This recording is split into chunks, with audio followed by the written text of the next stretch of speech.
Hi guys, welcome back to Madhuri logs. Today recipe వచ్చేసి egg fried rice. Fast food centre లాగా మన హోమ్లో ఎలా చేసుకోవాలో చూసేద్దాం. ఎగ్ ఫ్రైడ్ రైస్కి కావాల్సిన పదార్థాలు: ముందుగా స్టవ్ ఆన్ చేయాలి, ప్యాన్ పెట్టుకోవాలి, 2 స్పూన్స్ ఆయిల్ వేసుకోవాలి. ఆయిల్ హీట్ అయినాక 2 ఎగ్స్ మిక్స్ చేసుకొని వేయాలి. చిన్న ప్యాన్ తీసుకుంటే మనకు సరిగ్గా పర్ఫెక్ట్గా రాదు.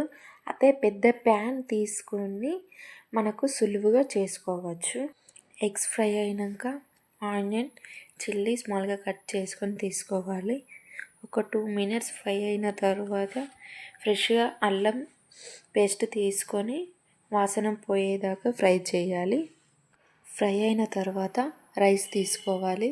రైస్ తీసుకొని మొత్తం మిక్స్ అవుట్ చేసుకోవాలి. మిక్స్ అవుట్ చేసుకున్న తర్వాత ఒక 2 మినిట్స్ ఫ్రై చేయాలి. ఫ్రై అయిన తర్వాత కారం, సాల్ట్, ధనియాల పొడి, గరం మసాలా, చికెన్ మసాలా వేసుకొని మొత్తం మిక్స్ అవుట్ ఫ్రై చేయాలి.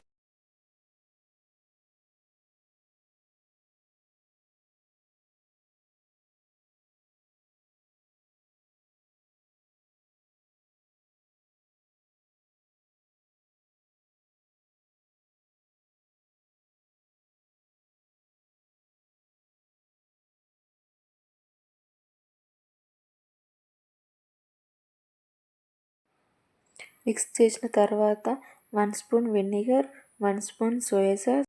Please like, share and subscribe. అలాగే ఎలా వచ్చిందో కామెంట్ సెక్షన్లో తెలియజేయండి. ఇంకా ముందు ఇంకేమైనా రెసిపీస్ కావాలంటే కామెంట్ సెక్షన్లో నాకు తెలియజేయండి.